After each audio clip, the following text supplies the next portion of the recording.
Hi అండి అందరికీ. నేను మీ హారిక జైపాల్. ఈరోజు ఇంకో బ్యాడ్ న్యూస్తో వచ్చానని చెప్పాలి ఇందిరమ్మ ఇండ్ల గురించి.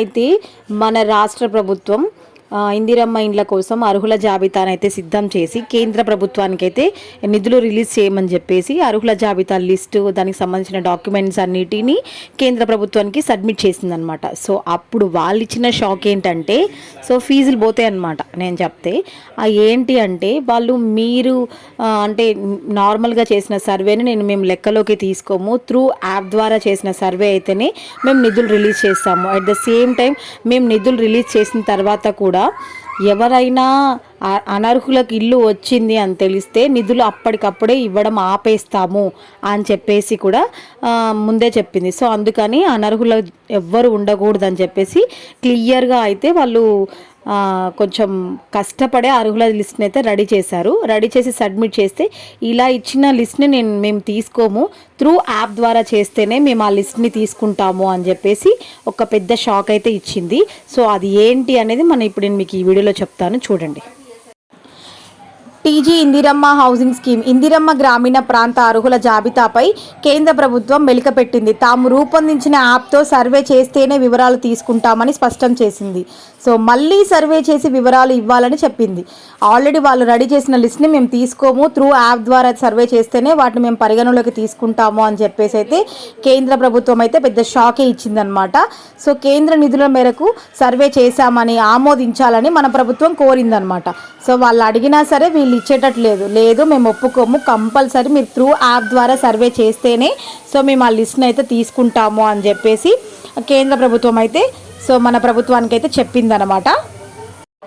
ఇందిరమ్మ ఇండ్ల పథకానికి సంబంధించిన మరో కొత్త విషయం తెరపైకి వచ్చింది. రాష్ట్రంలో గ్రామీణ ప్రాంత ఇళ్ల కోసం సుమారు 30 లక్షల దరఖాస్తులు వచ్చాయి. వీటిపై రాష్ట్ర ప్రభుత్వం సర్వే చేసింది. 23 లక్షల దరఖాస్తులను అర్హులుగా గుర్తించింది. ఆ జాబితా సిద్ధం చేసి కేంద్ర ప్రభుత్వానికి పంపింది. అయితే తెలంగాణ ప్రభుత్వం నిర్వహించిన సర్వేను తాము పరిగణలోకి తీసుకోబోమని, మళ్ళీ సర్వే చేసి ఇవ్వాలని, తాము రూపొందించిన మొబైల్ అప్లికేషన్ ఆధారంగా మళ్ళీ సర్వే చేసి వివరాలు ఇవ్వాలని కేంద్రం స్పష్టం చేసింది. దీంతో రాష్ట్ర ప్రభుత్వం డైలమాలో పడింది.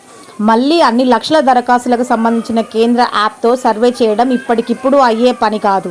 దీంతో అధికారులు తలపట్టుకున్నారు. ఏం చేయాలన్న దానిపై చర్చలు జరుగుతున్నాయి. అర్థమైంది కదా. సో వాళ్ళైతే ఇంక ఇప్పుడు ఇచ్చేలా లేరు. వాళ్ళు నిధులు ఇవ్వకపోతే వీళ్ళు లిస్ట్ అయితే రిలీజ్ చేయరు.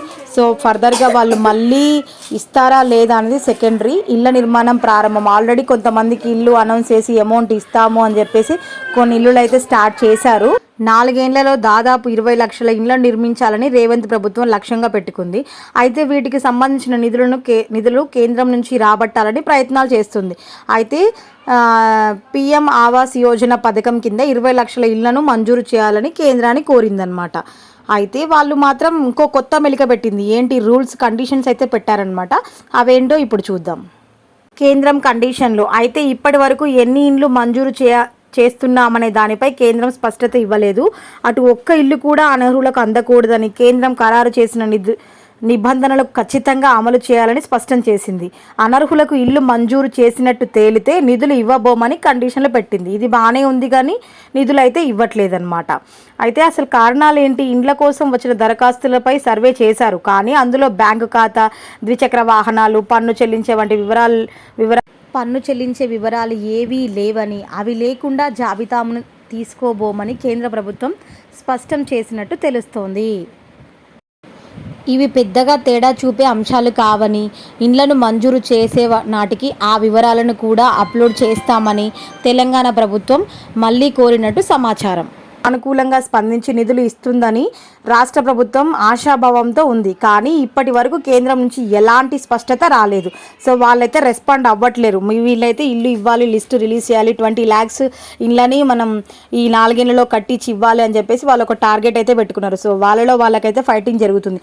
గ్రామీణ ప్రాంతాల్లో ఇళ్లకు సంబంధించి యూనిట్ కాస్ట్ 73,000 ఉంది.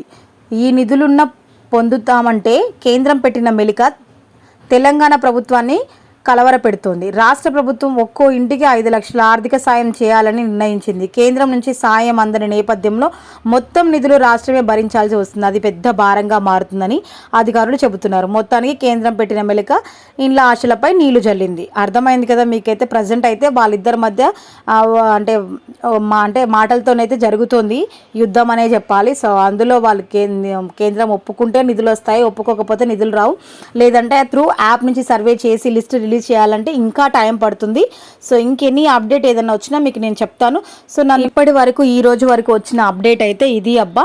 ఇండ్లు వస్తున్నాయి, రేపిస్తున్నారు, మాపిస్తున్నారు అయితే లేదు. సో వాళ్ళ మధ్య ఆ వార్ తగ్గిపోయి ఎవరో ఒకరు కాంప్రమైజ్ అయ్యి వీళ్ళు కాంప్రమైజ్ అయ్యి లిస్ట్ మళ్ళీ రీసర్వే చేసి యాప్లో అప్లోడ్ చేసిన తర్వాత నిధులు ఇస్తారా, లేదంటే ఓకే దీంతోనే త్రూ వాళ్ళు అగ్రీ చేసి అమౌంట్ ఇస్తారా, రిలీజ్ చేస్తారా అనేది తెలియాల్సిందే. అది తెలిస్తేనే మన లిస్ట్ అనేది బయటికి వస్తుంది. సో ప్రజెంట్ ఉన్న న్యూస్ అయితే ఇది. సో వీడియో నచ్చితే మాత్రం మర్చిపోకుండా ఒక లైక్ చేయండి. మీకు ఇలాంటి ఇంకొన్ని ఇంట్రెస్టింగ్ న్యూస్ అంటే అప్డేట్స్ అందించడానికి నాకు కొంచెం ఎంకరేజ్మెంట్గా ఉంటుంది. సో మర్చిపోకుండా అయితే ఒక లైక్ చేయండి. కొత్తగా మన ఛానల్ని ఎవరైనా చూస్తున్నట్టయితే సబ్స్క్రైబ్ చేసుకోండి. Thank you.